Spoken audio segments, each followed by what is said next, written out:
Hey guys, tonight we are going on a journey, not to the land of fluffy clouds or soothing rain, but deep into the shadowed alcoves of ancient Rome. You're about to uncover practices that might make your eyebrows do a vigorous jig, things that would certainly get you cancelled faster than a TikTok trend. You find yourself standing on a bustling Roman street, the air thick with the scent of olive oil, sweat, and something vaguely metallic. The sounds of vendors hawking their wares, chariot wheels rattling on cobblestones, and the distant roar of the Colosseum fill your ears.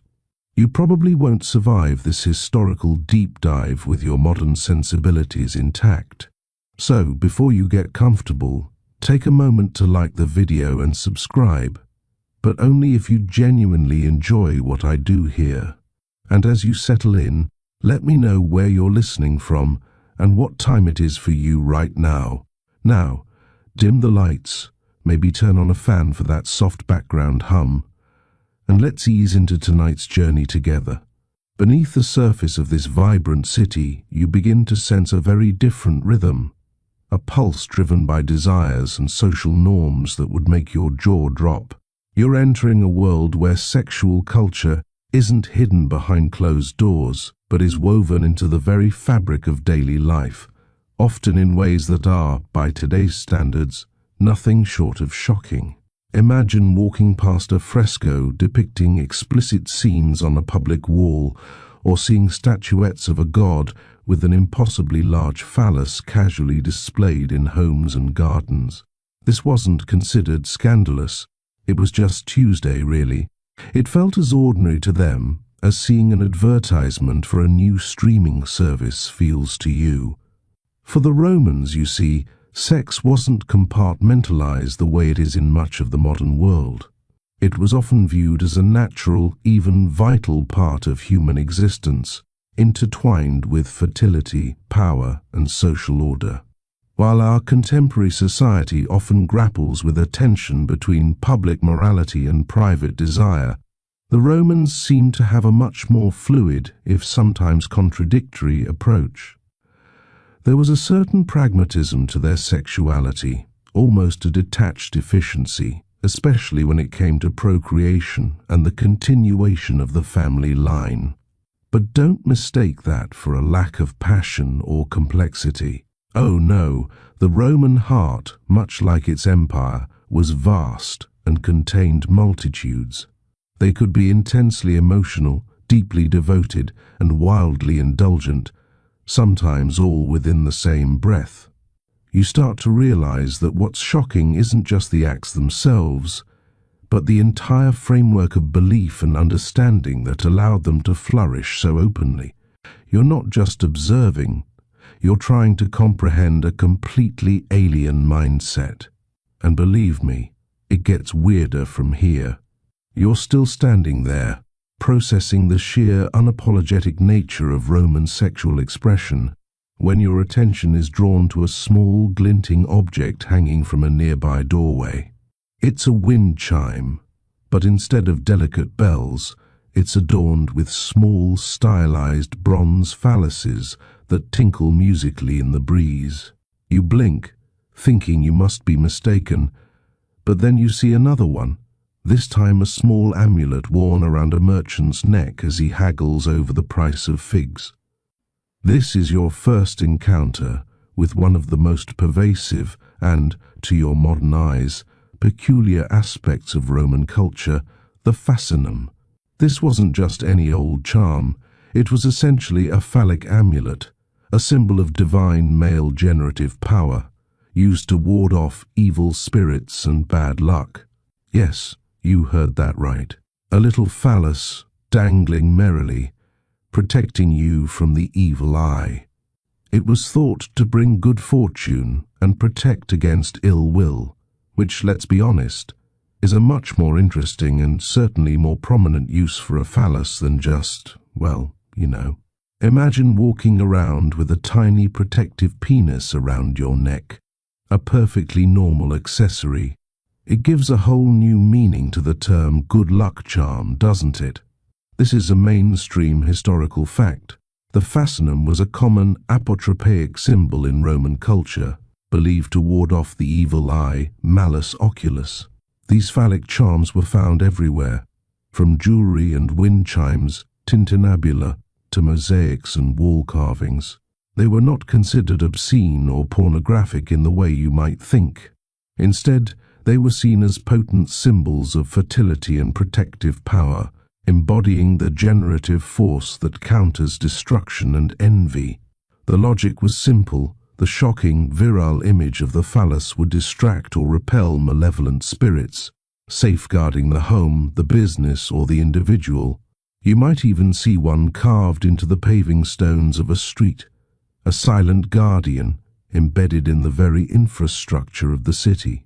It's a testament to how deeply the Romans integrated symbols of sexuality and fertility into their spiritual and daily lives, viewing them not with shame, but with a kind of practical reverence. It's a bit like having a security system, but instead of cameras and alarms, you just have a bunch of penises. Different strokes for different folks, I suppose. As you continue your walk, you start noticing them everywhere. Now that you know what to look for, a baker has a small terracotta one hanging near his oven, perhaps to ensure his loaves rise properly. A soldier's belt buckle has a subtle phallic design. It's a visual language you're only just beginning to understand, a constant, underlying hum of sexual symbolism that is both sacred and mundane. You pass a tavern, the sounds of laughter and clinking cups spilling out into the street. On the wall outside, there's a faded painting. It's not a landscape or a portrait. It's a scene of two figures in a passionate embrace, their bodies intertwined in a way that leaves absolutely nothing to the imagination. No one seems to be paying it any mind. A group of men stands nearby, deep in conversation about politics or chariot races, completely oblivious to the explicit art just a few feet away. This casual display of erotic imagery would be unthinkable in most modern public spaces, but here, it's just part of the scenery. This leads you to ponder a question that historians still argue about. Did the Romans truly view all sexual acts as equally legitimate outside the context of marriage and procreation, or was there an underlying unspoken moral code that governed private behavior?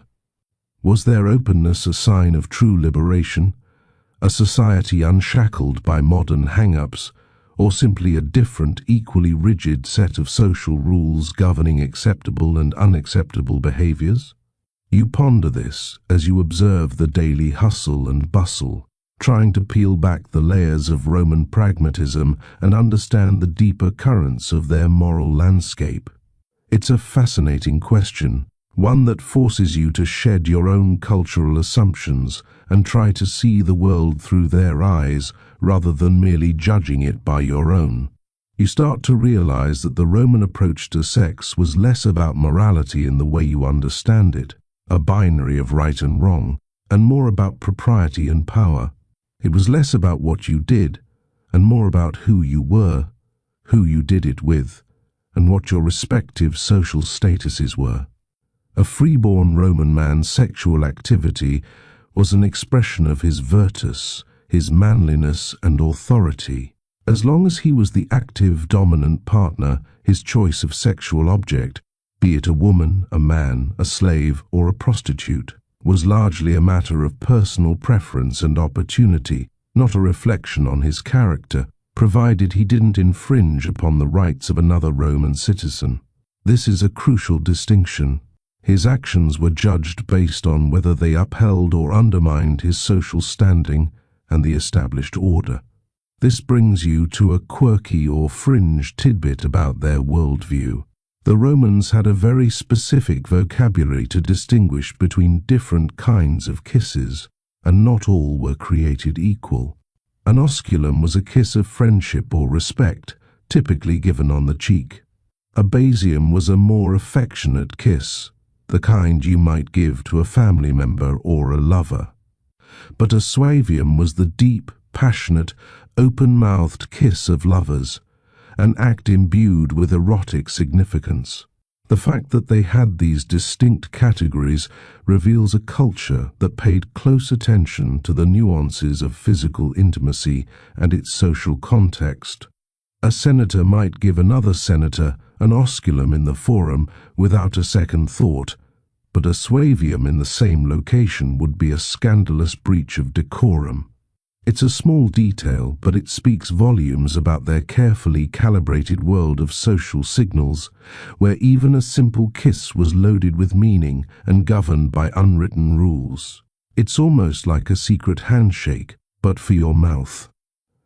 As you absorb this, you begin to see the city not as a free-for-all of debauchery, but as a highly complex system of social codes.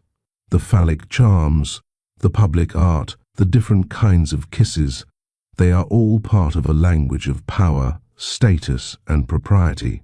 It's a world where sexuality is not hidden away in shame, but is openly acknowledged, regulated, and integrated into the very fabric of society.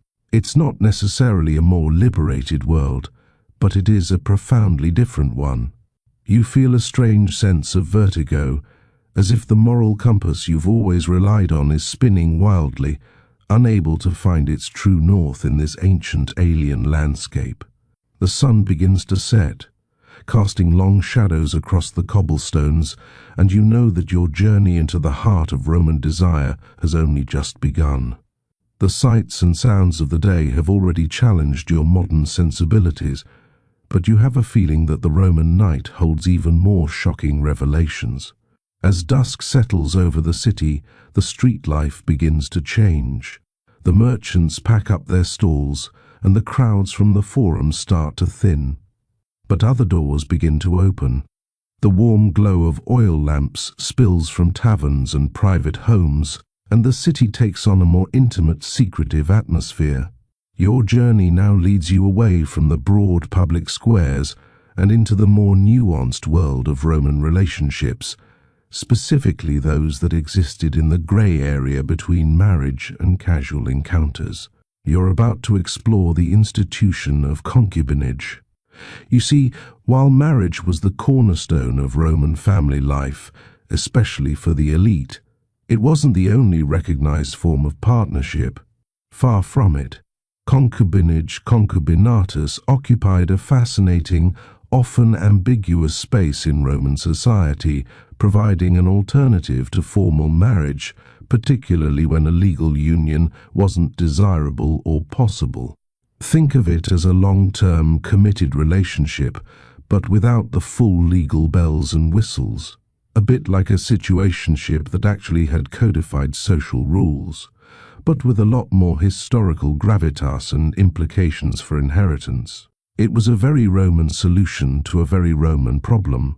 It's a well-established historical reality that concubinage was a legally recognized relationship, often involving men of higher status and women of lower social standing, such as freedwomen or women from humbler backgrounds. Unlike a formal marriage, a concubine did not share her partner's social rank, and their children, if any, did not automatically inherit the father's status, name, or his citizenship if the mother was not a citizen. This was crucial for Roman elites who needed to ensure their legitimate heirs were born of a socially acceptable match, preserving the purity of their noble bloodlines and ensuring property passed down correctly. So, while a senator might have a concubine for companionship and affection, his wife was the one who would bear his legitimate children and secure his legacy, often through carefully arranged political or economic unions. It was a very practical arrangement designed to navigate the complexities of inheritance and social stratification without diluting aristocratic status. You can almost picture the awkward family dinners where the concubine might be present, perhaps in the background, but certainly not at the head of the table, always aware of her specific, circumscribed place. This wasn't seen as cheating or an affair in the modern sense. It was an open, socially acknowledged arrangement. The key difference between a concubine and a wife was affectio maritalis. the intention to be married. If that intention was absent, the relationship was considered concubinage. It was a stable, monogamous union, but one that existed outside the legal framework of marriage. This might seem cold and calculating to you, but for the Romans, it was a logical way to manage the messy realities of love, desire, and social hierarchy.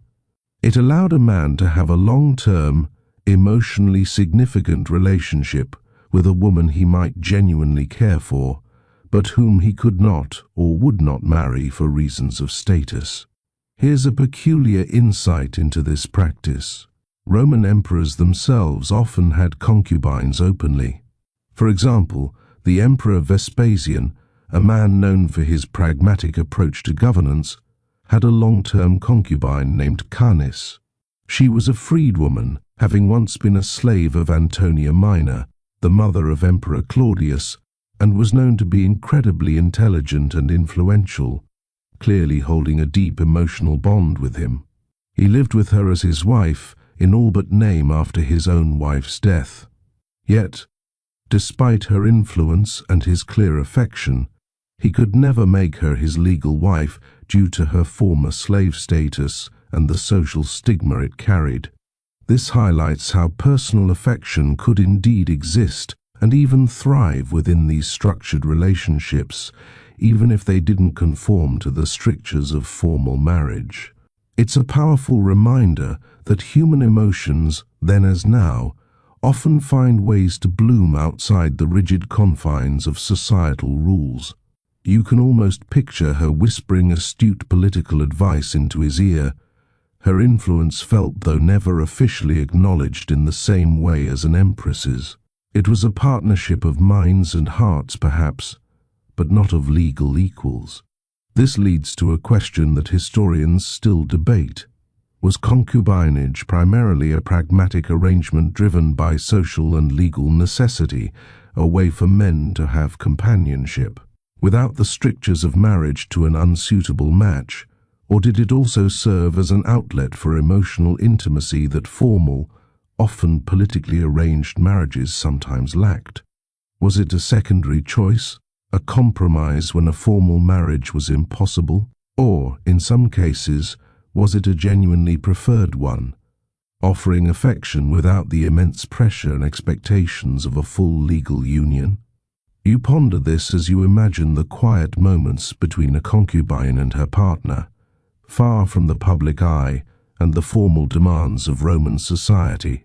It wasn't always just about illicit pleasure. Sometimes it was about finding a different kind of connection, a bond that existed in the liminal space between the legal and the personal.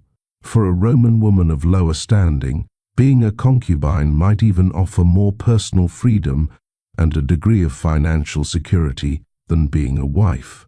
She wasn't burdened by the same rigid expectations of purity and procreation for her husband's lineage. She had a recognized status which offered more protection than being a mere mistress, but she was also free from the heavy social duties of a Roman matrona. This setup, while seemingly restrictive from a modern perspective, offered a peculiar blend of intimacy and social delineation, illustrating just how flexible Roman social constructs could be when it came to managing relationships and upholding the all-important social order. You begin to understand that family in Rome was a much broader, more fluid concept than you initially imagined, with many shades of grey. It wasn't just about the nuclear family unit you're familiar with. It was a complex web of legal marriages, recognized partnerships and other arrangements, all designed to maintain the stability and continuity of the Roman state and its powerful lineages. The city at night seems to hold these secrets close, the flickering lamplight illuminating a world of relationships that defy easy categorization. As you drift deeper into the heart of ancient Rome, you realize that while concubinage offered a certain social flexibility, it pales in comparison to the sheer scale and integration of prostitution. This wasn't some hidden vice lurking in the shadows. It was a visible, often regulated part of the urban landscape. Picture this. You're walking down a bustling street, and among the bakeries, blacksmiths, and taverns, you might spot signs or hear calls beckoning you to a brothel lupanar. It was just another business, a service industry if you will, catering to a diverse clientele from all walks of Roman life, from slaves granted a few coins to high-ranking officials seeking discreet encounters.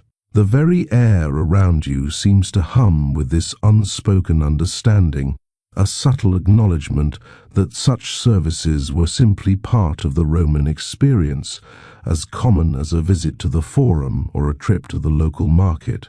It really makes you wonder how different your own daily strolls would feel if public morality wasn't quite so private.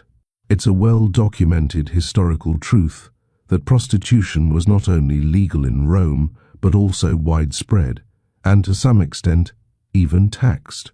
The Roman state didn't condemn the practice itself, rather, it sought to regulate it, often requiring prostitutes' meretresses to register with the authorities, the aediles. They even paid a tax, known as the vectigul meretricium, to the state. Imagine that, the government getting a cut of the earnings from sex work. This speaks volumes about their pragmatic approach to morality. If something was going to happen anyway, why not formalize it and make a little money? This contrasts sharply with many societies throughout history that have demonized or outlawed the practice entirely, often pushing it underground. The Romans, ever the pragmatists, understood that demand existed, and rather than fighting an unwinnable battle against human nature, they chose to manage it. This legal recognition also meant a degree of official oversight, though exactly how much protection this offered the meretresses themselves, who were largely from the lowest social strata and often enslaved, is a whole other, rather sad story. Certainly not one of modern-day labor protections. The prostitutes themselves were a diverse group. They ranged from the lupae, she-wolves, the common streetwalkers who worked in the cheapest brothels, to the more refined and educated courtesans, who might entertain wealthy men at banquets with music, conversation, and their company. The price for their services varied wildly, from a few asses, the smallest Roman coin, the price of a loaf of bread, to exorbitant sums for a night with a high-class courtesan. Graffiti from Pompeii, for instance, records prices, and even reviews of certain prostitutes, giving us a raw, unfiltered glimpse into this commercial world. It's a bit like an ancient Yelp, but for people. Now, here's a curious little detail that might make you chuckle, or at least raise an eyebrow. Roman prostitutes often wore distinctive clothing. While respectable matrons wore the stola, a long, flowing outer garment, and veiled their heads, prostitutes were sometimes required to wear a toga, the traditional garb of Roman men. This might seem utterly bizarre, like showing up to a fancy dress party in the wrong century's attire, but it effectively marked them out as distinct from virtuous women. The toga was bulky and restrictive for women, making it an uncomfortable choice, which perhaps further emphasized their lower social standing and public availability. It was a visual cue, a way of signaling their profession to anyone who might be interested, making them easily identifiable in a crowd, especially in the bustling marketplaces or near the public baths. It's like a historical uniform, but one designed to signify social status and occupation, rather than say which fast food chain you work for. Talk about a fashion statement with a clear, if somewhat unflattering message. You might even spot a lupa by the way she carried herself, or the absence of the typical modesty of a Roman wife. Many academic discussions revolve around whether the Roman state's regulation of prostitution was primarily about maintaining public order and generating revenue, or if it also served to contain and control female sexuality outside of the traditional confines of marriage, particularly that of married men. Was it a form of societal release valve, allowing men to seek out sexual gratification without infringing upon the honor of their wives and daughters, thereby preserving the purity of the Roman family? Or was it simply a cynical economic policy, exploiting a readily available commodity and solidifying social hierarchies? You can almost hear the toga-clad senators debating this very point in the Curia, perhaps after a quick visit to one of the establishments they were discussing, conveniently located just a short walk from the Forum. It's a complex question, highlighting the multi-layered ways in which Roman society navigated the intersection of law, commerce, and human desire. You realize that even in something as seemingly straightforward as prostitution, there are deep currents of social engineering at play, reflecting the Roman obsession with order. Even amidst what we might perceive as moral chaos, the Roman approach to prostitution truly exemplifies their practical, almost amoral view of human impulses. It was a service, a business, and as long as it remained within its designated social boundaries, it was largely tolerated, if not embraced. As you walk through the darkening streets, the calls of the meretresses might seem shocking at first, but you're beginning to understand that in Rome, they are just one more part of the city's complex, vibrant, and often contradictory symphony.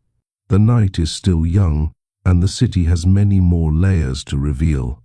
Having explored the bustling streets and the regulated world of Roman prostitution, your imaginary journey now leads you to a cornerstone of daily Roman life, the public baths.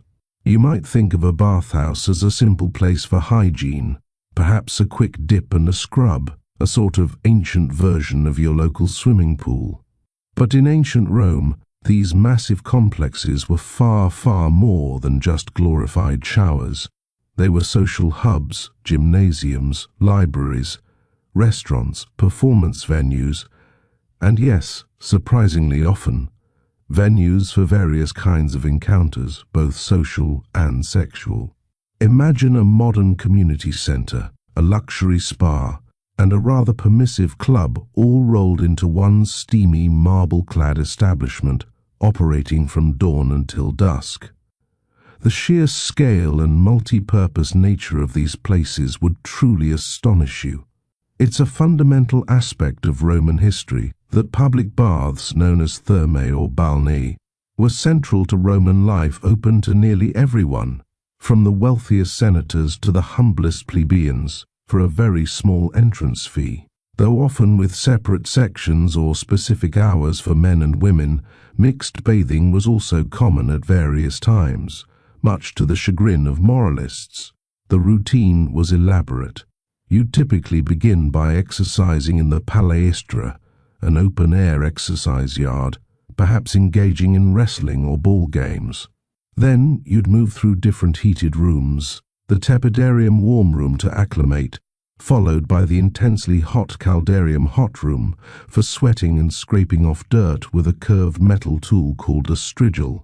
Finally, you'd plunge into the refreshing cold water of the frigidarium cold plunge bath. This wasn't just about getting clean, it was a full sensory experience, a daily ritual that could last for hours, a way to relax, socialize, and conduct business. The air would be thick with steam, the murmur of conversation, the splashing of water, and the occasional groan from someone getting a particularly vigorous massage or having their hair plucked out. Now, here's a rather eyebrow-raising tidbit about these bathhouses. The distinction between public and private, in terms of personal space and behavior, was much blurrier than what you're used to. While formal brothels existed, discreet arrangements, flirtations, and even more overt sexual propositions were known to occur within the bustling, often anonymous environment of the baths. There were frequently private cubicles or secluded areas, sometimes called celle meretriciae, prostitutes' rooms, within the larger complexes that could be rented for a short period.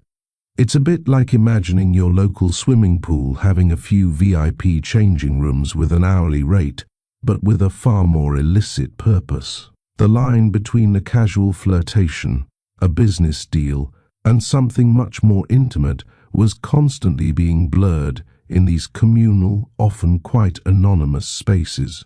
You can almost picture the furtive glances, the hushed whispers, and the sly smiles exchanged amidst the steam, the echoing shouts, and the sheer clamour of hundreds of Romans going about their daily bathing routine. The presence of both men and women, sometimes bathing together, naturally created an environment ripe for sexual tension and opportunity. The Roman poet Martial wrote numerous epigrams that hint at the sexual goings-on in the baths, from men trying to impress women with their athletic prowess to more direct solicitations. It was a place to see and be seen, and with everyone in a state of near undress, the visual aspect was undeniably potent. The combination of nudity, relaxation, and a large, diverse crowd made the baths a natural marketplace for desire. Academics continue to debate whether the sexual activity in public baths was merely a spontaneous byproduct of their communal nature and relaxed atmosphere, a natural overflow of human interaction, or if some bathhouses actively facilitated such encounters as an unspoken additional service, almost a hidden feature of the facility. Were they merely places where opportunities arose due to the sheer volume of people and the relaxed social norms surrounding nudity? Or were they, in some instances, covert extensions of the city's red light districts, designed to discreetly cater to patrons' desires beyond simple hygiene? You can almost hear the moralizers of the time, like Seneca or Juvenal, wringing their hands about the decay of Roman virtue, perhaps just after they'd finished their own soak and massage, lamenting the very scenes you are imagining. This makes you wonder about the layers of Roman society. How much was officially sanctioned? How much was merely tolerated? And how much was simply part of the unspoken rules of engagement in a society where public and private often intersected in ways that defy easy categorization? The baths were truly a microcosm of Roman life, reflecting its blend of practicality, indulgence, and sometimes outright debauchery, all under one very large steamy roof. As you imagine yourself wandering through the echoing halls of the baths of Caracalla or Diocletian, surrounded by the steam and the noise, you realize that this is where the Roman social world truly came alive. It was a place of health, of business, of friendship, and for those who sought it, of pleasure. It was a place where the barriers between people, both social and physical, were at their most permeable, and where the currents of Roman desire flowed most freely. You take a deep breath of the imaginary steam-filled air, feeling the heat on your skin, and you understand that to truly know Rome, you have to understand its baths from the steamy communal halls of the public baths. Your journey through ancient Rome now takes you to a different kind of public space, one that reveals even more about Roman attitudes towards sexuality, the realm of erotic art and its pervasive presence in daily life. You might expect such art to be hidden away in private collections, perhaps behind velvet ropes in a dimly lit museum or locked in some forbidden chamber. But in Rome, explicit imagery was often a surprisingly common, unhidden part of their visual culture, woven into the very fabric of their homes, gardens, public buildings, and even their religious spaces. It challenges your modern sensibilities to see such openness, such frankness in such an ancient world, where we often project our own more reserved notions of public display. It's a widely recognized archaeological fact that explicit erotic art, far from being taboo or shameful, was widely accepted and displayed in Roman society across various contexts. This wasn't just confined to brothels, as you might assume, but adorned the walls of private residences, embellished bathhouses, appeared in temples dedicated to various gods, and even decorated ordinary shops and taverns. Imagine walking into a Roman dining room or triclinium and finding vibrant frescoes depicting sexual acts as the main decorative theme, or mosaic floors showing deities like Venus and Mars in flagrante delicto. Sculptures of oversized phalluses, like those used as good luck charms, remember that fascinating tidbit about the fascinum, were ubiquitous, appearing as garden ornaments, fountain spouts, or even architectural features. It wasn't primarily about being crude or titillating. It was simply another aspect of their visual landscape, often imbued with layers of meaning, sometimes religious, celebrating fertility, sometimes humorous, sometimes just plain lusty, and often a blend of all three. This art was integrated into their environment rather than cordoned off as something illicit. You wander into the remains of a wealthy Pompeian villa. In the atrium, the formal reception hall where the master of the house would greet his clients, you might find a mosaic of a watchdog with the words Cave Canem, beware of the dog. But in the more private quarters, the dining room or the bedroom's cubicula, the artwork becomes far more intimate. The walls are covered in brightly painted frescoes. One panel might show a mythological scene, like Leda and the Swan. The next, however, might depict a couple in a specific sexual position with an almost clinical detail. These scenes, often referred to as spintrii or erotic vignettes, were not hidden behind curtains. They were part of the room's decor, meant to be seen by guests reclining on their couches during a dinner party. It's a bit like having a detailed sex manual as your wallpaper. The casualness of it is what truly strikes you. Here's a rather amusing and telling little detail that further underscores this pervasive integration. Many Roman oil lamps, those simple ceramic or bronze devices used for illumination, were often shaped like phalluses, sometimes even depicting them engaged in various sexual acts. You'd use one of these lamps to light your way through a dark alley at night, illuminate your scroll while reading a philosophical text, or simply to provide ambient light in your home. Imagine grabbing a lamp shaped like a rather enthusiastic phallus to light your evening stroll. These weren't considered shocking, scandalous, or offensive by the Romans. They were practical objects with an added layer of symbolic or humorous meaning. It's a testament to how deeply integrated and normalized sexual imagery was, transforming even mundane household items into objects that reflected their open attitudes towards fertility, pleasure, and the human body. It's almost as if they were saying, "Why wouldn't your lamp be shaped like that? It's perfectly natural, isn't it?" The question that continues to spark academic debate is whether the widespread presence of explicit erotic art reflects a genuinely permissive and uninhibited society, where such themes were simply part of everyday visual literacy, or if its public display also served as a form of social conditioning, subtly reinforcing certain power dynamics, gender roles, and the accepted norms of sexual behavior. Was it merely an unvarnished expression of human nature and religious belief surrounding fertility?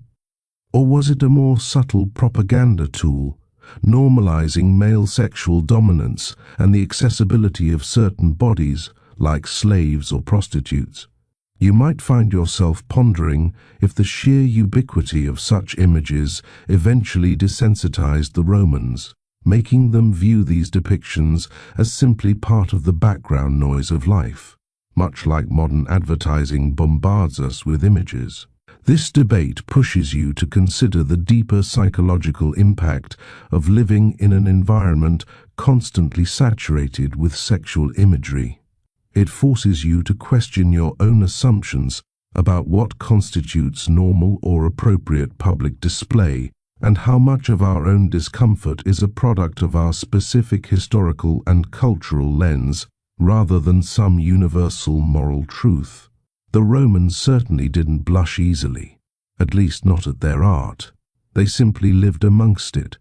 Moving from the visual landscape of Roman life, your attention now turns to the very bedrock of Roman society, marriage. You might assume that Roman marriage was a bastion of strict fidelity, a sacred union where monogamy reigned supreme, much like the idealized image you might hold from historical dramas. While the institution of marriage was indeed highly valued for its role in procreation, the legitimate continuation of the family line, and the establishment of social alliances, the expectations of fidelity, particularly for men, present a curious and often quite shocking double standard by today's measures.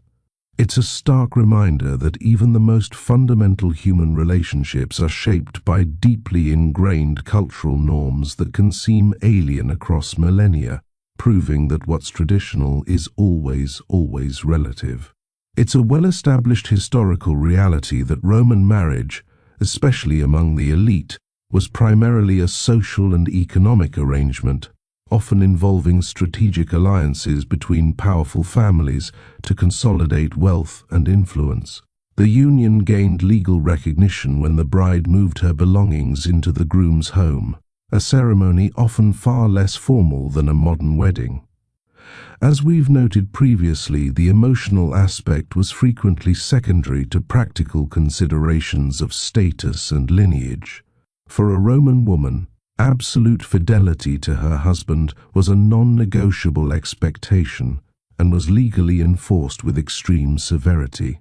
Adultery on her part could lead to severe penalties, including public disgrace, forced divorce, and in some extreme historical periods and interpretations, even death at the hands of her husband or father. Her purity and the undisputed legitimacy of her children were paramount to the husband's family line and inheritance. Imagine the immense pressure on a Roman bride, her entire social standing, reputation, and indeed her very life dependent on upholding this rigid standard of chastity. Here's a truly perplexing detail that highlights this stark double standard, a moral asymmetry that would make many a modern jaw drop. While female infidelity was harshly punished, a Roman husband engaging with prostitutes, concubines, or enslaved persons was generally not considered adultery, as long as the woman was not a respectable Roman matron or a freeborn citizen. It was a bizarre loophole that essentially sanctioned extramarital sexual activity for men, provided they sought out partners of lower social status who were not considered to be defiling another man's property or family honor.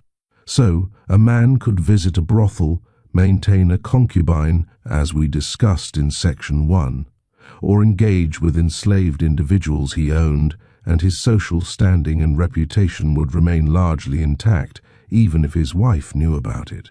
It was like having two sets of rules for the very same game of life, one for the queen and one for the pawn. This creates a fascinating mental image of a Roman husband perhaps returning from a night out with his wife silently, or perhaps not so. Silently, aware of his escapades, yet utterly powerless to challenge them without risking her own standing or being accused of overstepping her bounds. A recurring discussion among historians centers on whether this pronounced double standard was merely a practical concession to male sexual desire, acknowledging a presumed natural male promiscuity, or if it was a deliberate and calculated mechanism to maintain the purity of the Roman family line by strictly controlling the reproductive capacities of high-status women, while allowing men a broader, safer range of sexual expression outside the legitimate family.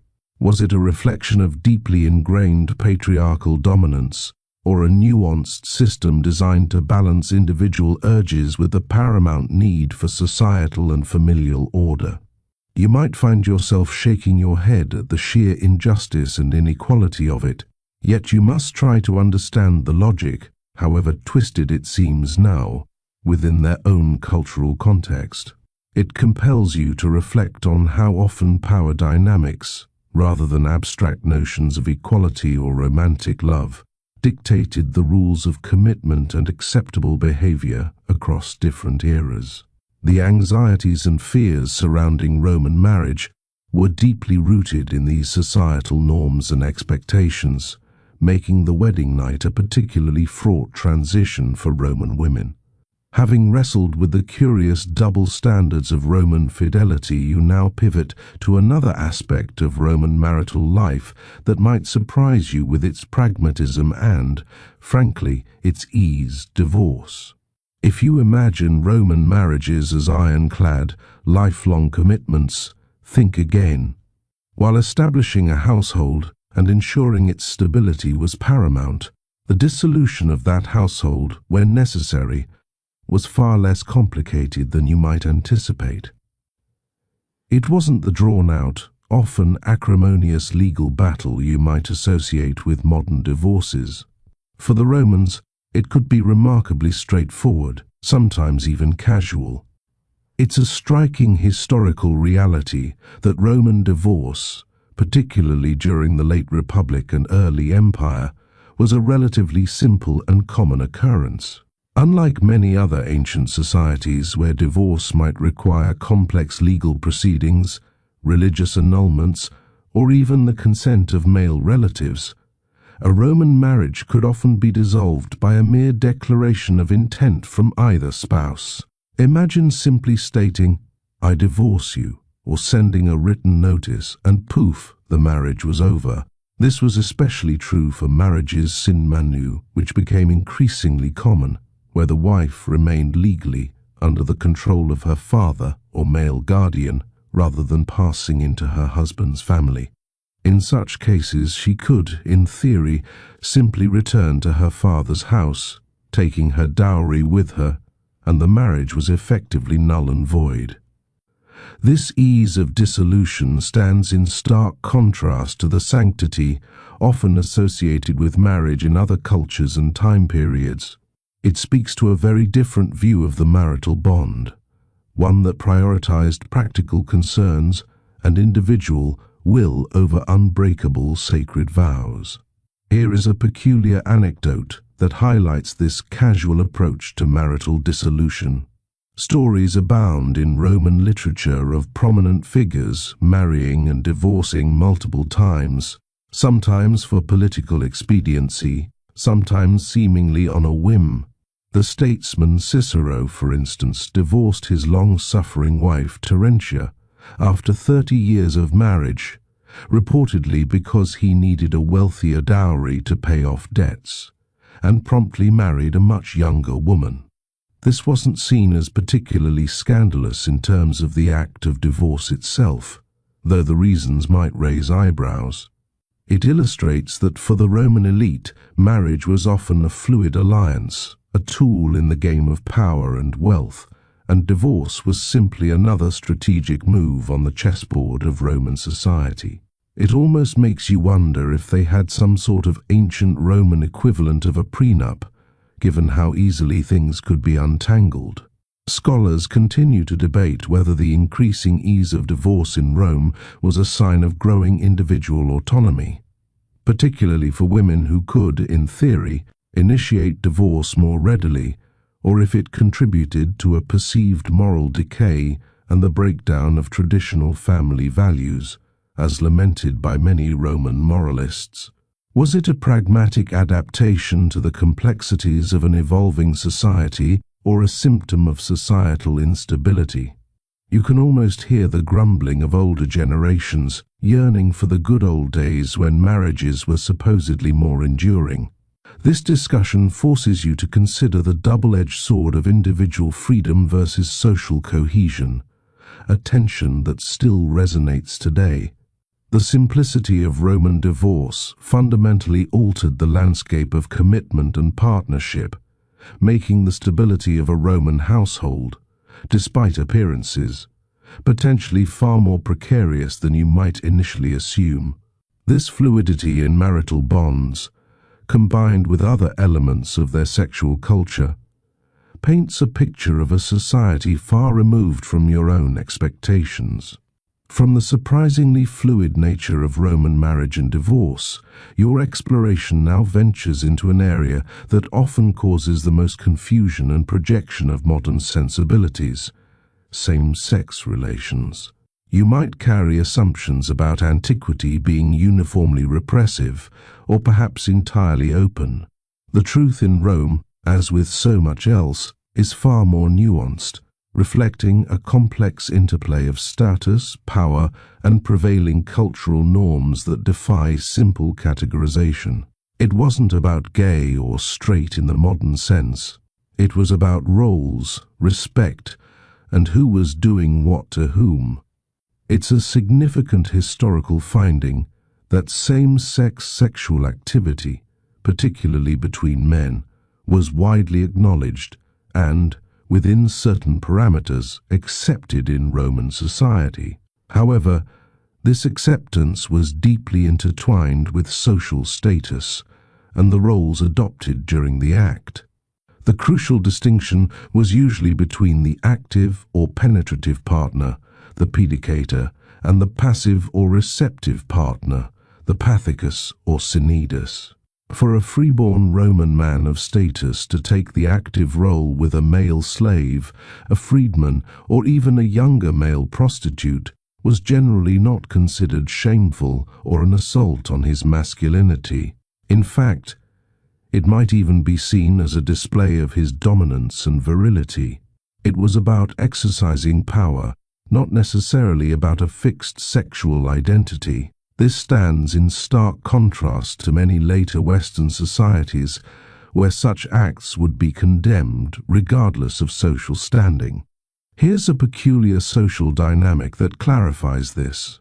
While the active role was acceptable for a free Roman man, taking the passive, receptive role, especially if you were an adult freeborn citizen, was often seen as deeply shameful and effeminate. It was considered a loss of manliness, a subversion of the ideal Roman male who was always in control, always dominant. Satirists and moralists frequently mocked men who were perceived as pathisi, seeing them as weak, un-Roman, and morally suspect.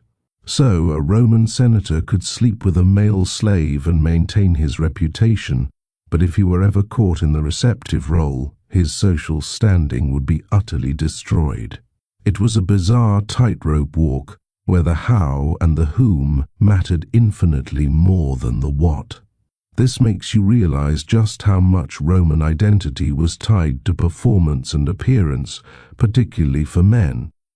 Scholarly discourse frequently debates whether the Roman tolerance for male same-sex relations stemmed from a genuine lack of moral judgment on the act itself, focusing instead on power dynamics, or if it was merely a pragmatic acceptance of a reality that could not be suppressed, channeled into socially acceptable forms. Was it a sign of a society that didn't categorize sexuality in the way we do? Or was it a clever way for a patriarchal system to maintain control through the subtle manipulation of gender roles and expectations? You might wonder if the men who adopted the passive role truly felt the shame society heaped upon them, or if in private they found a different kind of freedom. This line of inquiry truly challenges your modern understanding of sexual identity and orientation, forcing you to acknowledge that historical societies often operate under completely alien frameworks of understanding human desire and interaction. The complexities involved reveal a system that was both surprisingly liberal in some respects and incredibly rigid in others. A fascinating paradox. As for female same-sex relations, the historical record is far more sparse and ambiguous. While there are occasional references in literature, often satirical or derogatory, to women engaging in sexual acts with other women, a practice sometimes referred to as tribadism, it was far less visible and seemingly less socially significant than male same-sex activity. This is likely due to the overall patriarchal structure of Roman society, which was primarily concerned with male lineage, property, and power.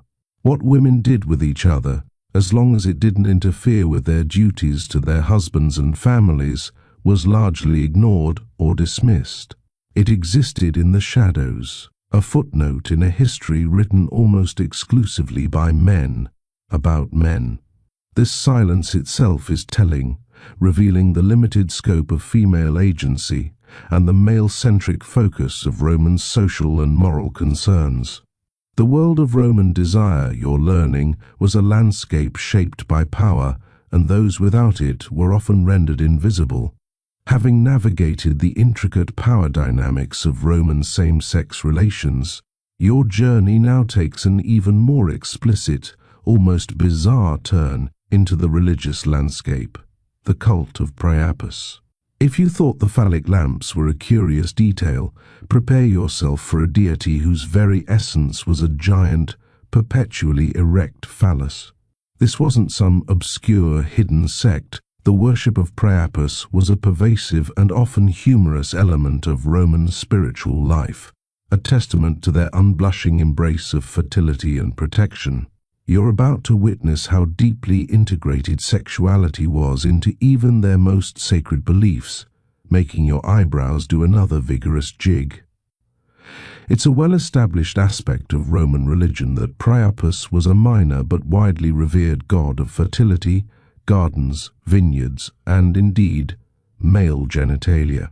He was typically depicted as a grotesque, often comical figure, with an enormous, permanently erect phallus. His primary role was to protect gardens from thieves and ensure bountiful harvests, and his exaggerated member was believed to possess apotropaic powers, meaning it could ward off evil and bring good luck. You'd find statues or images of Priapus, often made of wood or terracotta, prominently displayed at the entrance to gardens, orchards, and even in homes. Imagine going to pick some grapes and being greeted by a statue whose defining feature is, well, that. It certainly sent a clear message to any would-be intruders, beware, and also, look at this. Here's a truly fascinating and rather risque detail about Priapus. His cult wasn't solemn or mysterious. It was often quite humorous and even vulgar. Inscriptions accompanying his statues were frequently crude, featuring explicit threats to trespassers, often involving the god's prodigious phallus. For example, a common inscription might warn a thief that if they dared to steal fruit, Priapus would punish them in a very specific, anatomical way that left little to the imagination. These were not hidden messages. They were out in the open, part of the playful yet firm guardianship of property. It's a bizarre blend of piety and lewdness, demonstrating a Roman comfort with blending the sacred and the profane in ways that would make modern sensibilities squirm. It's almost as if they were daring the thieves with a wink and a nudge. Go on, I dare you, but don't say I didn't warn you. Scholarly inquiry often grapples with the seemingly contradictory nature of Priapus worship. How could a figure so explicitly sexual be simultaneously sacred and a protector? Was his exaggerated phallus primarily a symbol of life and abundance, a reflection of the Romans' deep connection to agricultural fertility? Or was it also a veiled expression of societal anxieties about male sexual prowess and control? You might wonder if the humor associated with Priapus helped to normalize and diffuse potential discomfort with his overt sexuality, making him more palatable for widespread veneration. This exploration forces you to confront the complex ways in which ancient cultures used symbolism, humor, and religious belief to navigate fundamental aspects of human existence like procreation, property, and desire, often with a directness that makes your own era seem positively puritanical. The cult of Priapus serves as a vibrant, undeniable reminder that for the Romans, the body, its functions, and its desires were very much part of the divine order. From the overtly phallic presence of Priapus, your journey through Roman religious life now shifts to a realm of extreme, almost ascetic sexual control, the Vestal virgins and their perilous fate. If the image of Priapus celebrated unbridled fertility, the Vestals embodied its antithesis, enforced chastity, dedicated to the service of the state and its most sacred flame. Their lives were a paradox of immense privilege and terrifying vulnerability, bound by a vow that carried the ultimate penalty for its violation. It's a profound counterpoint to the casual sexuality you've witnessed elsewhere, a stark reminder that in Rome, control over the body could be just as extreme as its indulgence. It's a profound historical truth that the Vestal virgins were an order of priestesses in ancient Rome, exclusively female, who served the goddess Vesta, the deity of the hearth, home, and family. Their primary duty was to maintain the sacred fire in Vesta's temple in the Roman Forum, a flame believed to represent the eternal life and prosperity of Rome itself. If the fire went out, it was considered a dire omen, a sign of impending disaster for the city. These women were chosen from noble families at a young age, typically between 6 and 10 years old, and served for a mandatory term of 30 years. During this period, they took a solemn vow of chastity, a requirement absolutely central to their sacred office. Their lives, while confined to the temple precincts, afforded them unique privileges. They were among the few women in Rome who could own property, make a will, and vote in certain assemblies. They were exempt from male guardianship, patria potestas, a truly remarkable status for a Roman woman, and they held significant influence, even having special seating at public games, and the power to pardon a condemned criminal by chance encounter.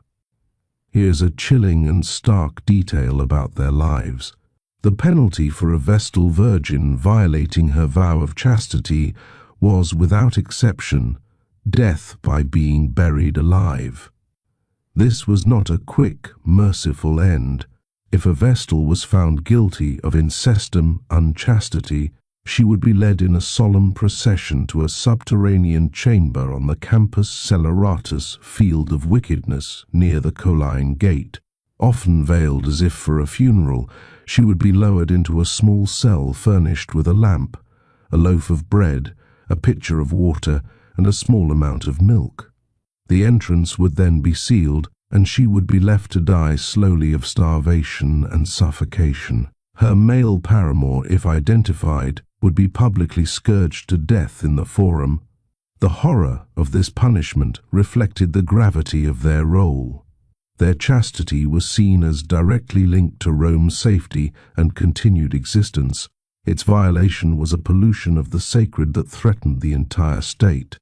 It's a stark contrast to the casual acceptance of male sexual exploits, underscoring the immense weight placed on female purity when it served the interests of the state.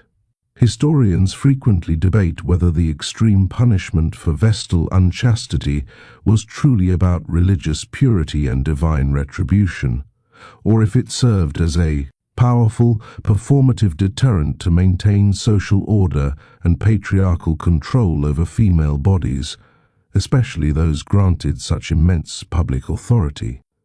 Was the fear of this horrific death a genuine spiritual terror, or a tool of statecraft designed to ensure absolute obedience from a class of influential women? You might find yourself wondering about the psychological toll on these young girls, knowing that a single transgression, real or fabricated, could lead to such a terrifying end. This reflection underscores the immense pressures and sometimes brutal realities faced by women, even those in positions of power, within the rigid framework of Roman society. A far cry from the uninhibited expressions of sexuality you've observed elsewhere in the city, the Vestals truly represent the ultimate frontier of sexual control within Roman culture, a sacred cage with golden bars. From the extreme self-denial of the Vestal virgins, your perspective shifts again. This time, to the attempts by Roman authorities to impose control not just on individuals, but on broader societal behaviors, sumptuary laws, and their efforts to regulate desire. You might imagine that a society so seemingly uninhibited would simply let everyone indulge as they pleased. But time and again, Roman leaders, particularly moralistic censors, tried to rein in perceived excesses, including those related to sexual indulgence, through legislation. These laws were often as much about social control and upholding traditional values as they were about economics, trying to put a cap on what Romans could spend, wear, or even eat, all with an eye on the moral fiber of the Republic. It's a well-documented historical phenomenon that the Roman Republic, especially in its later centuries and into the early empire, enacted various sumptuary laws. These laws aimed to curb extravagant spending on banquets, clothing, jewelry, and even funeral arrangements. While not directly targeted at sexual acts, these laws were often driven by a broader concern for public morality and a desire to maintain traditional Roman virtues mos maiorum, which included moderation and austerity. The idea was that excessive luxury led to moral decay, and this decay, in turn, corrupted the citizens and weakened the state. Think of it as the government trying to tell you, hey, stop buying so many fancy clothes and throwing those wild parties. It's bad for the economy and your soul. These laws reveal a deep-seated anxiety about the corrupting influence of wealth and pleasure on what they idealized as the old Roman virtues of simplicity and discipline. Here's a peculiar attempt at regulation that underscores the specific concerns of these laws. Some sumptuary laws even tried to dictate the number of courses at a dinner party or the type of food that could be served, particularly meat. While this might seem aimed purely at gastronomic excess, it was also implicitly about limiting opportunities for lavish, extended feasts that could easily devolve into drunken orgies or opportunities for illicit encounters. If you couldn't serve peacock tongues or too many kinds of rare fish, perhaps you'd be less inclined to invite guests whose primary interest was debauchery. It's a rather roundabout way of controlling sexual behavior by trying to choke off the luxurious environments that might foster it. You can almost picture Roman party planners trying to cleverly navigate these rules, finding loopholes to keep their guests entertained, perhaps by serving smaller portions of more expensive ingredients. Sorry, only 5 courses tonight, but each one is exquisitely rare. A central question for historians regarding sumptuary laws is whether they were genuinely effective in curbing moral decline and excessive indulgence, or if they were largely symbolic gestures by a conservative elite, frequently ignored or circumvented by a populace eager for pleasure. Did these laws genuinely reshape behavior? Or did they merely provide a platform for moralizers to express their disapproval of changing social norms? You might wonder if such laws ever truly extinguish desire or simply push it into more clandestine and perhaps more inventive forms. This debate highlights the eternal struggle between legal prohibition and human nature, and how often attempts to legislate morality end up being little more than a whisper against the roaring tide of societal trends. Despite the Roman efforts, their history suggests that desire in all its forms found a way to thrive, often mocking the very laws designed to contain it. Having seen the Roman state's attempts to legislate morality through sumptuary laws, your attention now turns from legal strictures to scientific understanding, or at least what passed for it in antiquity, medical views on sex. You might expect their understanding of the human body and its desires to be primitive, perhaps riddled with superstitions. While some of their theories might indeed make you chuckle, Roman medicine, often heavily influenced by Greek thought, attempted to categorize and understand sexual health and desire, even if their methods and conclusions were vastly different from anything you'd recognize today.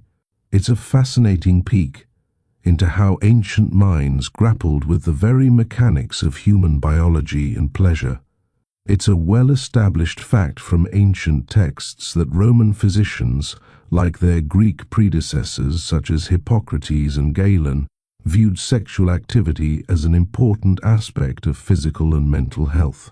They believed that bodily fluids, including semen, were crucial to a person's well-being. For men, retention of semen was often thought to lead to various ailments, while excessive indulgence could also deplete the body's vital forces. Therefore, a balance was key. A moderate release was considered healthy, even necessary.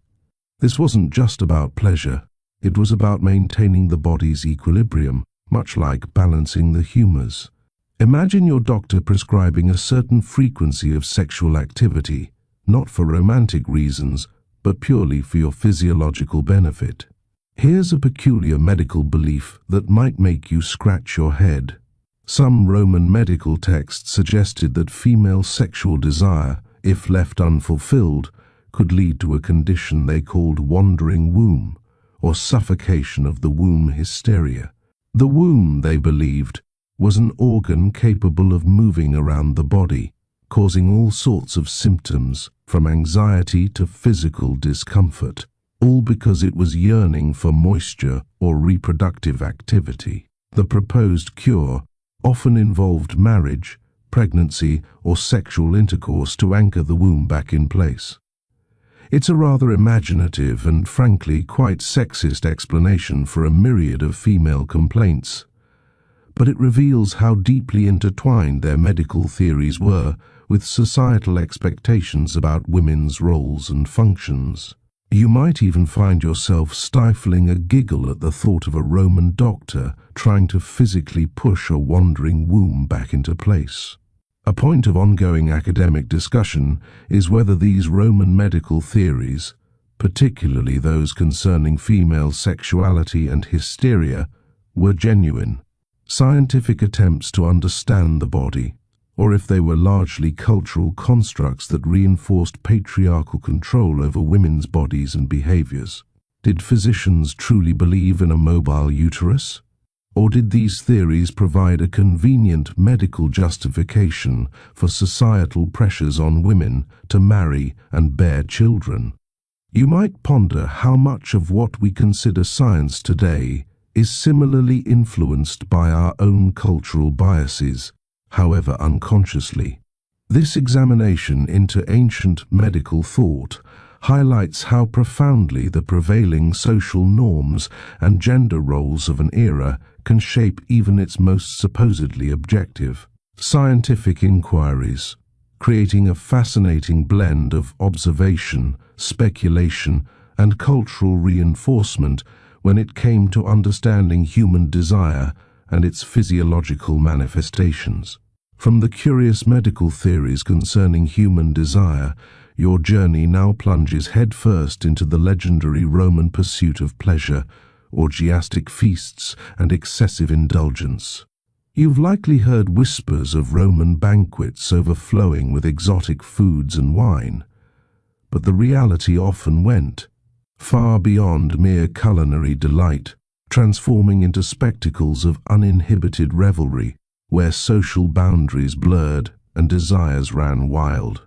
Imagine the most lavish, unrestrained party you can conceive, then multiply it by 10, add a few more courses, and remove most of the clothes.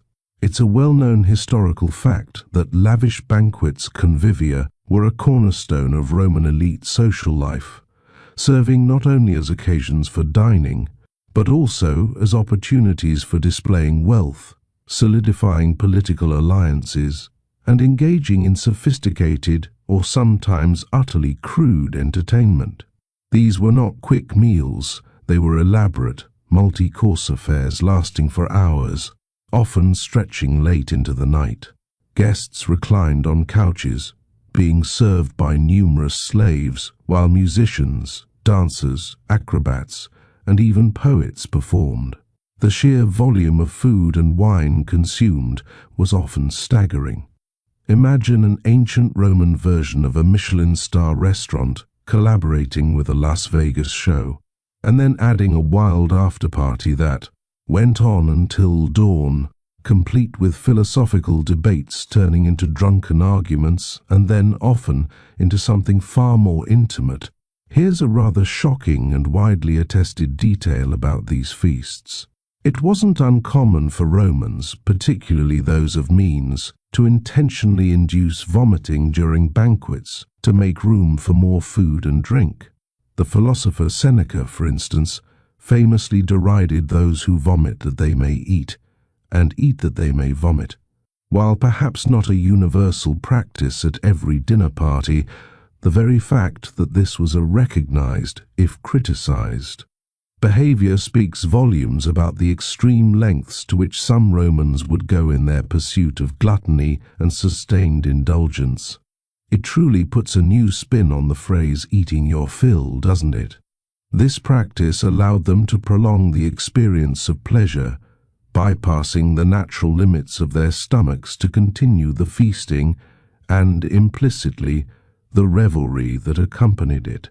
A recurring point of scholarly contention is whether the accounts of truly orgiastic Roman feasts, those involving explicit sexual activity among guests, are reliable historical representations or exaggerated literary tropes embellished by moralizing authors like Juvenal, or sensationalized by later writers. Were these truly common occurrences at elite Roman dinner parties? Or were they extreme, isolated incidents blown out of proportion to illustrate the perceived moral decay of the era? You might ponder if such wild abandon was an accepted part of high society, a kind of sophisticated debauchery, or if it was more often confined to specific, less respectable gatherings. This debate prompts you to consider the biases in historical sources and how much of what we believe about the past is colored by the agendas of those who recorded it. Regardless of their exact frequency, the very idea that such events were even conceivable, much less depicted, tells you a great deal about the boundaries of Roman excess and their complex relationship with pleasure. From the excesses of Roman banquets, your journey now shifts to a darker, more somber aspect of Roman sexual practices, the grim reality of slaves and sexual exploitation.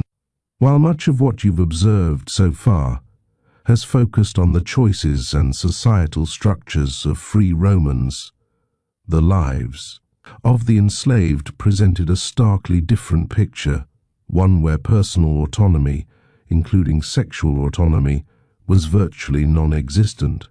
This is where the pragmatic, often brutal efficiency of Roman society reveals its most dehumanizing face.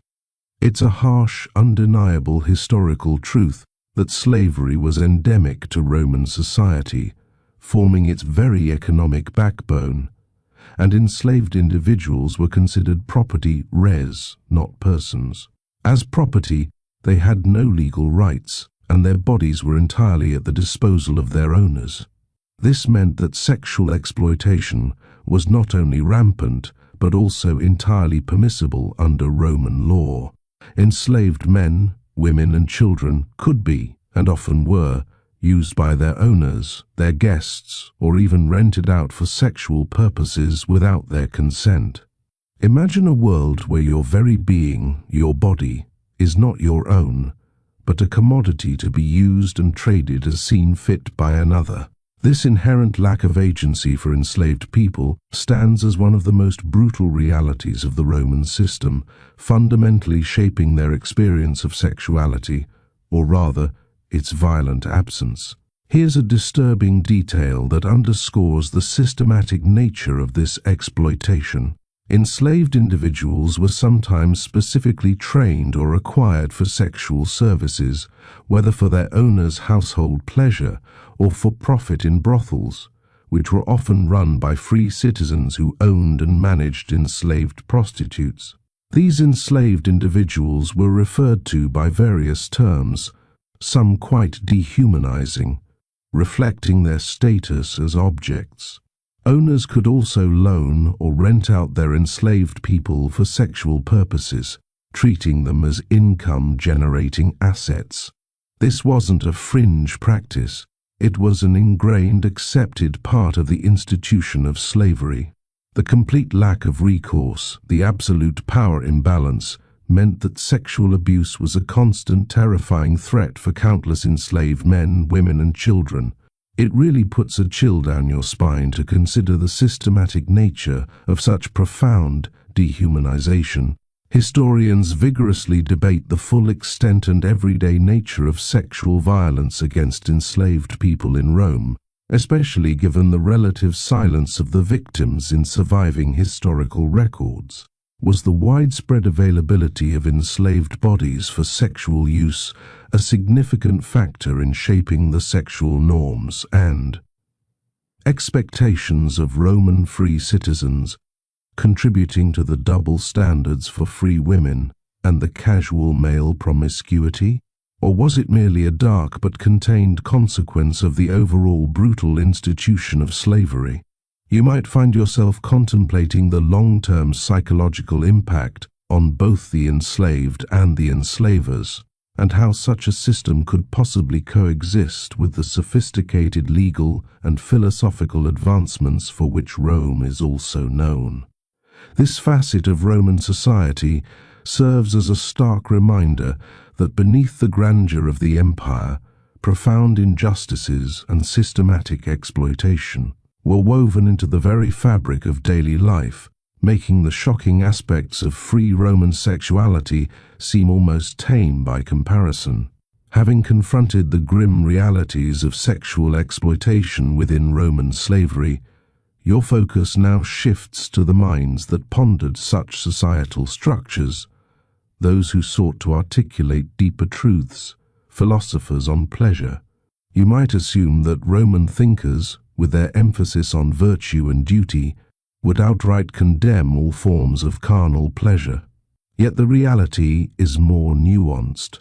Various philosophical schools grappled with the role of desire, enjoyment, and bodily satisfaction in the pursuit of a good life, leading to a fascinating spectrum of views that often directly addressed, or at least implicitly touched upon, sexual practices. It's a key historical insight that Roman intellectual life was deeply influenced by Greek philosophy, particularly Stoicism, Epicureanism, and Cynicism, each offering different perspectives on pleasure, voluptas in Latin. Stoics like Seneca and Epictetus generally advocated for emotional control and detachment, viewing excessive pleasure as a distraction from virtue and reason. For them, true happiness came from living in accordance with nature and controlling one's desires rather than indulging them. They wouldn't necessarily condemn sex for procreation within marriage, but would warn against its pursuit for mere gratification, seeing it as a slippery slope to moral weakness. It was all about maintaining that rigid self-control, like a mental muscle you constantly had to flex to stay in shape. Here's a paradoxical philosophical approach that might surprise you. While Stoics preached austerity, the Epicureans, often misunderstood as advocating for hedonism, actually promoted a more subtle and refined form of pleasure.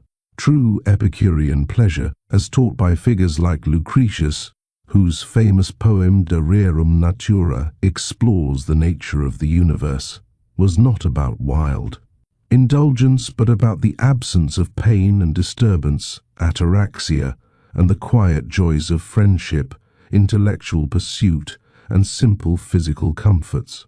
While they recognized bodily pleasure, they warned against excesses that would lead to future pain or anxiety. So, for an Epicurean, a quiet, intimate moment might be more pleasurable than a raucous, orgiastic feast, simply because it led to greater tranquility. It's a bit like choosing a perfectly brewed cup of tea over a massive sugar rush that inevitably leads to a crash. Scholarly analysis often explores whether Roman philosophical discussions on pleasure truly influenced everyday sexual practices, or if they remained largely theoretical debates confined to elite intellectual circles. Did the average Roman citizen, caught up in the pragmatic realities of daily life, give much thought to Seneca's admonitions or Lucretius's subtle distinctions? Or were these philosophical stances primarily intellectual exercises for the educated few, with little real impact on the broader currents of Roman sexual behavior? You might ponder if these philosophers were trying to shape their society or merely reacting to the excesses they observed around them. This enduring question prompts you to consider the enduring gap between lofty ideals and lived realities, and how often philosophical pronouncements, however profound, struggle to bend the deep-seated currents of human desire and societal norms. Their ideas provide a fascinating lens through which to view Roman sexual culture, even if they sometimes reveal more about the aspirations of a few than the habits of the many. From the lofty, sometimes contradictory musings of Roman philosophers on pleasure, your journey now shifts to another vibrant medium through which Roman sexuality expressed itself: erotic literature and poetry. If you're imagining dry, academic tomes, think again.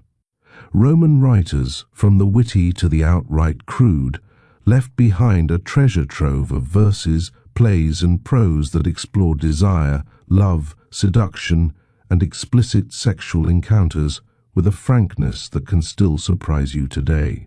It was a world where passion, longing, and lust found their voice in elegant Latin verse, often meant to be read aloud or performed, adding another layer to their already uninhibited culture.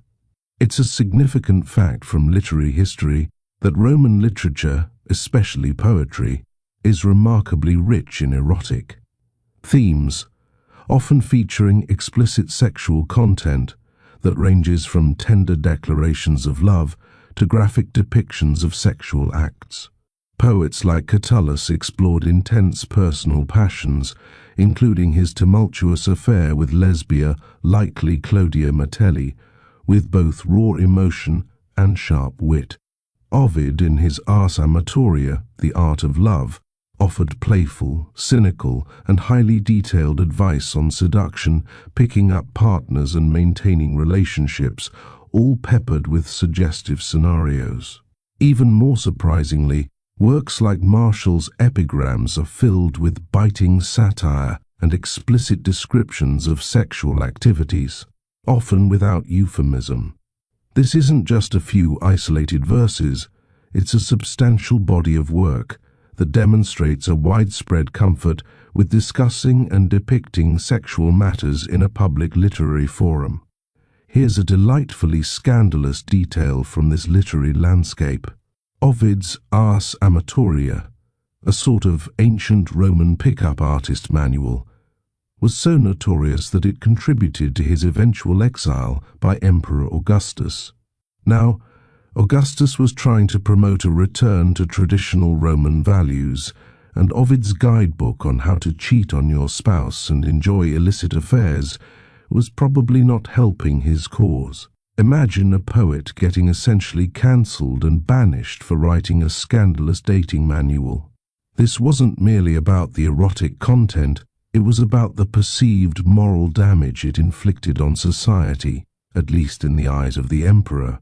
It's a testament to the power of words, even then, to stir both admiration and intense condemnation. You can almost picture Augustus furiously tearing out pages, muttering about the youth of Rome being corrupted. Academics frequently debate whether the explicit nature of Roman erotic literature simply reflected the actual sexual mores of the time, mirroring a society truly uninhibited in its private and public conduct, or if these works were often exaggerated for satirical effect, artistic license, or as a form of intellectual rebellion against more conservative elements. Were these poems and plays a mirror of Roman life, or a funhouse mirror, distorting reality for entertainment. You might consider how often modern media sensationalizes certain aspects of life and whether ancient authors did the same. This discussion prompts you to critically examine the relationship between art and reality, and how literary depictions, even when seemingly straightforward, can be layered with irony, satire, and the author's own agenda. Regardless, the sheer volume and frankness of this body of work provide an invaluable, if sometimes challenging, window into the sexual attitudes and imagination of the ancient Romans. From the vivid verses of Roman erotic literature, your journey now flows into a realm where inhibitions dissolve under the intoxicating influence of revelry and altered states, Bacchus, and the pervasive impact of wine. You've already touched upon the excesses of Roman feasts, but the worship of Bacchus, the god of wine, fertility, ritual madness, and ecstasy, took indulgence to an entirely new, often wild level. It was more than just drinking. It was a religious experience, a deliberate shedding of societal constraints that often led directly to uninhibited sexual expression. It's a well-established aspect of Roman religious and social history that Bacchus, known as Dionysus in Greek mythology, was a hugely popular deity whose cult involved ecstatic rituals and copious consumption of wine. Unlike the more orderly state cults, Bacchic rites, known as bacchanalia, were often held in secret, particularly in their earlier forms, and were characterized by frenzied music, dancing, and indeed, heavy drinking. The belief was that through intoxication and collective ecstasy, worshippers could achieve a state of furor divinus, divine madness, allowing them to transcend their ordinary selves and connect directly with the divine. This altered state frequently led to the abandonment of social norms and moral restraints, including those related to sexual conduct.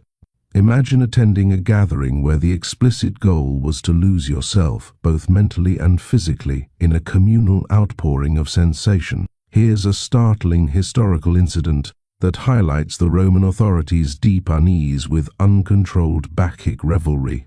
In 186 BCE, the Roman Senate issued the Senatus Consultum de Bacchanalibus, a decree severely suppressing the Bacchanalia.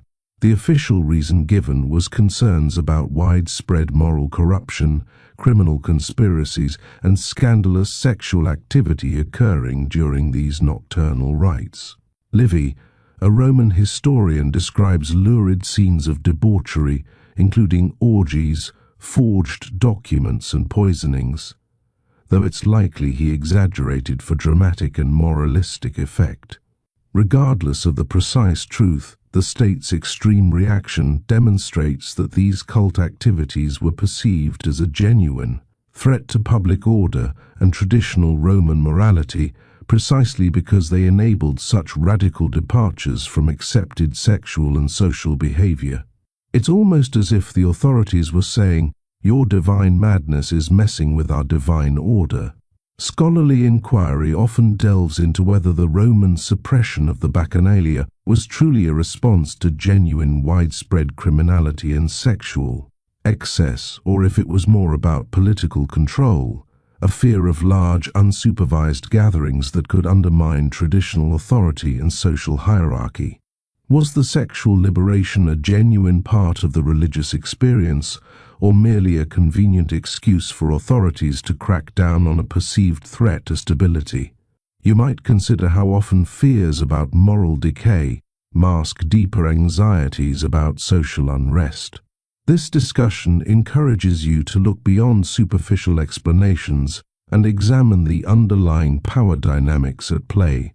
Regardless of the Senate's precise motivations, the fact remains that Bacchus and the potent influence of wine provided a powerful pathway for Romans to temporarily step outside the bounds of their structured lives and indulge in passions that were otherwise kept somewhat in check, creating spaces where the shocking could become momentarily normal. From the intoxicating grip of Bacchus, your journey now pulls you into a place frozen in time, offering an unparalleled glimpse into the very heart of Roman sexual commerce, the lupanar of Pompeii. Unlike the general observations you've made about prostitution or the hints of encounters in the baths, here you will step directly into a purpose-built Roman brothel, preserved with chilling detail by the eruption of Vesuvius. It's a snapshot, almost voyeuristic, into a specific, tangible site where these shocking practices unfolded daily.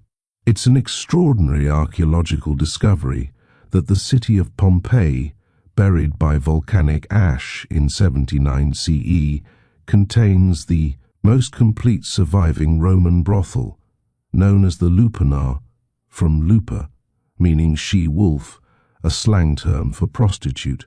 This two-story building, located just a short walk from the Forum, features 10 small rooms or cells, 5 on the ground floor and 5 upstairs, each with a stone bed. The walls of the lupanar are adorned with vivid, explicit frescoes depicting various sexual positions and acts. These weren't subtle hints, they were explicit advertisements, functioning almost like a menu of services available, illustrating the specialties of the house. Imagine walking into a modern establishment and seeing its offerings displayed in such a direct, artistic manner. The presence of these frescoes provides undeniable evidence of the services offered and the straightforward, commercial nature of Roman prostitution. Here's a poignant and telling detail. You'll notice in the lupanar, in addition to the explicit frescoes, many of the rooms feature scratched graffiti on their walls, left by both patrons and the prostitutes themselves. These are not grand declarations, but often simple names, dates, or even short, crude comments. Some graffiti include boasts from clients about their sexual prowess, while others are lamentations or simply the names of the prostitutes.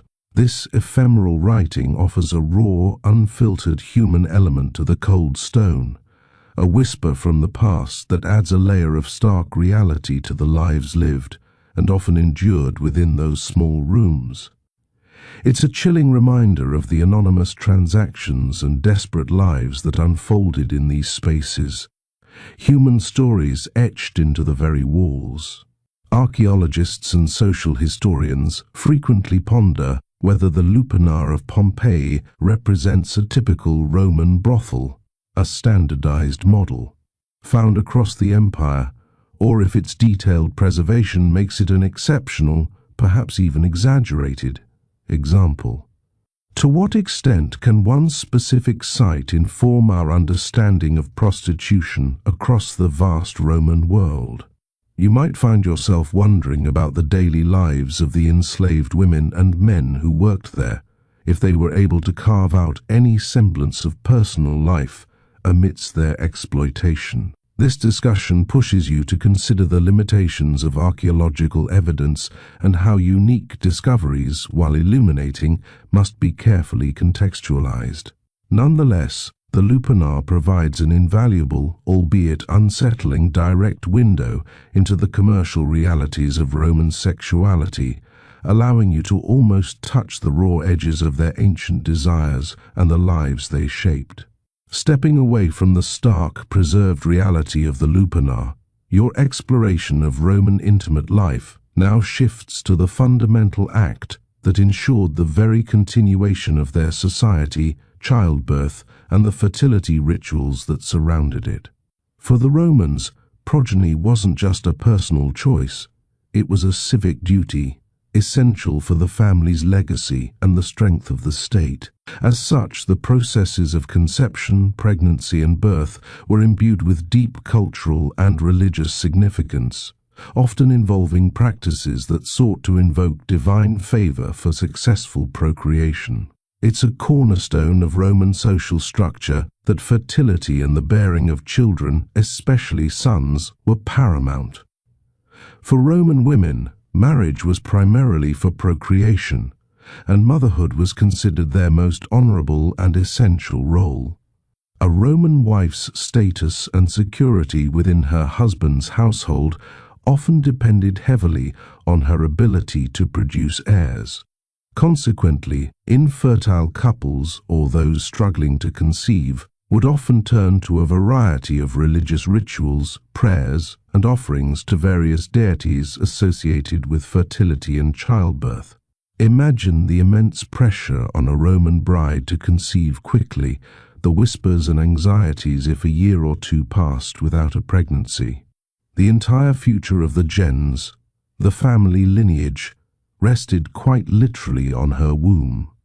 Here's a peculiar ritualistic detail that highlights their fervent desire for offspring. The Lupercalia festival, celebrated annually on February 15th, involved priests known as Luperci running through the streets of Rome, clad only in goat skins, and gently striking women bystanders with strips of hide from sacrificed goats. Far from being a painful ordeal, this was considered a highly auspicious act. Women, particularly those hoping to conceive or have an easier childbirth, would actively present themselves to be struck, believing it would confer fertility and alleviate labor pains. It's a bizarre, almost comical scene by modern standards, but for the Romans, it was a deeply symbolic and potent ritual, a tangible connection to ancient pastoral traditions believed to guarantee the vitality of the community and its members. You can almost hear the giggles and excited chatter of the women lining the streets, eagerly awaiting their ritualistic slap. Many scholarly discussions consider whether these elaborate fertility rituals and the societal pressure to bear children were primarily driven by genuine religious belief and a desire for familial continuity, or if they were also a powerful mechanism for controlling female sexuality and ensuring women fulfilled their designated reproductive roles within a patriarchal society. Did these practices empower women in their role as mothers? Or did they simply reinforce their primary function as childbearers? You might ponder how different your own relationship with your body and reproductive choices would be if sacred ceremonies dictated your fertile future. This examination forces you to look beyond the surface actions and consider the underlying societal motivations, recognizing that Roman concepts of honor and duty were deeply intertwined with their understanding of sexuality and the divine purpose of human reproduction. The anxieties and fears surrounding Roman marriage, as you might recall, were certainly heightened by this intense focus on producing heirs. Having explored the often perilous methods of reproductive control, your journey through Roman society now shifts to a more outward display of intimacy, public displays of affection. You might imagine a reserved, stoic people keeping their emotions firmly under wraps. Yet the Romans, while valuing decorum, also possessed a comfort with public expressions that might genuinely surprise you, particularly when it came to platonic affection and, in certain contexts, even romantic or sexual overtures.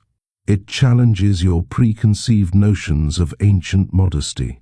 It's a well-observed fact from Roman art and literature that physical touch and close proximity were common and accepted in public life.